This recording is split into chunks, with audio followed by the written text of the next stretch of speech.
একজন রাষ্ট্রপতি আসছেন, মুখ্যমন্ত্রী নেই, কোনো মন্ত্রী নেই, তাকে বিভিন্ন জায়গাতে ঘুরে বেড়াতে হয়েছে। এটাকে কেউ প্রত্যাশা করেন? আমাদের পশ্চিমবাংলার আদিবাসী সমাজকে অপমান করা হয়েছে, এতটা অধিকার কে দিয়েছে? উনি তো বলেন বাংলার মেয়ের কথা, অনেক কথা বলেন এখানকার মুখ্যমন্ত্রী। আজকে বাংলার পার্শ্ববর্তী রাজ্যের মেয়ে, তাকে অপমান করা হয়েছে। এই লজ্জা কোথায় রাখা যায়? মাথা হেট করে দিয়েছে পশ্চিমবাংলার মানুষের। পশ্চিমবাংলার আদিবাসীদেরকে অপমান করেছে। নির্লজ্জ একজন মুখ্যমন্ত্রী, বিন্দু মাত্র তার প্রতি যে একটা সম্মান দেখানো, সেটাও দেখানো হলো না, অসম্মান করা হলো। পার্টির কোনো অনুষ্ঠানে তিনি যোগ দিতে আসেননি, আদিবাসীদের অনুষ্ঠান, তাকে 2-3 জায়গায় ঘুরে বেড়াতে হয়েছে। এগুলো কখনো মেনে নেওয়া যায়? শিলিগুড়িতে রাষ্ট্রপতির অনুষ্ঠানে জায়গা বদল, বার্তা কুণাল ঘোষের। মনে করিয়ে দিতে চাই 2017 সালে আমি আপনার নাম রাষ্ট্রপতি হিসেবে প্রস্তাব দিয়েছিলাম, তখন বিজেপি আপনার নামকে গুরুত্ব দেয়নি। আমি আপনার জ্ঞান, জীবন সংগ্রাম ও অভিজ্ঞতার বিষয়ে জানি। গতকাল দুর্ভাগ্যজনকভাবে দেখলাম বিজেপির স্বার্থে আপনার চেয়ারকে ব্যবহার করতে।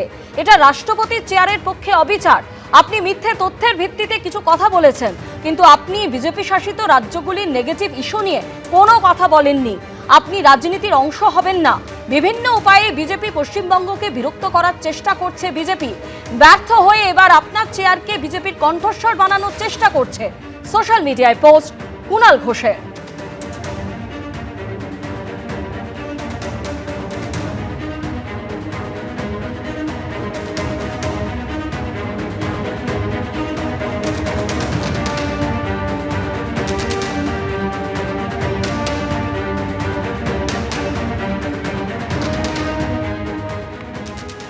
গতকাল অনুষ্ঠানে জায়গা বদল নিয়ে ক্ষুব্ধ হন, রাজ্যের ভূমিকায় ক্ষুব্ধ হন রাষ্ট্রপতি দ্রৌপদী মুর্মু।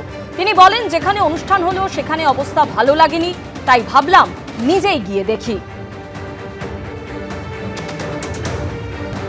আর এই রাষ্ট্রপতির অনুষ্ঠানে স্থান বদল প্রসঙ্গে ব্যাখ্যা দিয়ে পোস্ট করেছেন মুখ্যমন্ত্রী মমতা বন্দ্যোপাধ্যায়। তিনি বলছেন, নিরাপত্তা খতিয়ে দেখে রাষ্ট্রপতি সচিবালয়কে আগেই জানিয়েছিল। উদ্যোক্তারা ঠিকমতো প্রস্তুত ছিলেন না, বিষয়টি টেলিফোনেও জানানো হয়েছিল।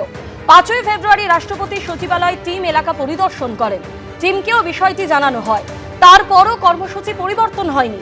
রাষ্ট্রপতিকে স্বাগত জানান শিলিগুড়ির মেয়র, দার্জিলিংয়ের জেলাশাসক, শিলিগুড়ির পুলিশ কমিশনার। এই বিষয়ে মুখ্যমন্ত্রী কিছুই জানতেন না। জেলা প্রশাসনের অনুযায়ী কোনো প্রোটোকল ভঙ্গ হয়নি। দেশের সর্বোচ্চ প্রশাসনিক পদকে নিজের স্বার্থে অপব্যবহার করছে। সোশ্যাল মিডিয়ায় পোস্টে পাল্টা আক্রমণ মুখ্যমন্ত্রী মমতা বন্দ্যোপাধ্যায়। গতকালই এই পোস্ট করেন তিনি।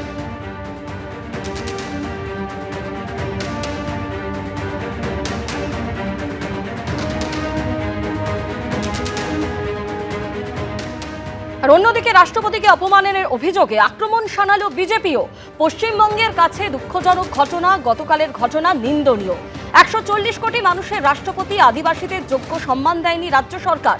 আদিবাসীদের জন্য কোনো উন্নয়ন করেনি রাজ্য। সরব বিজেপি সাংসদ।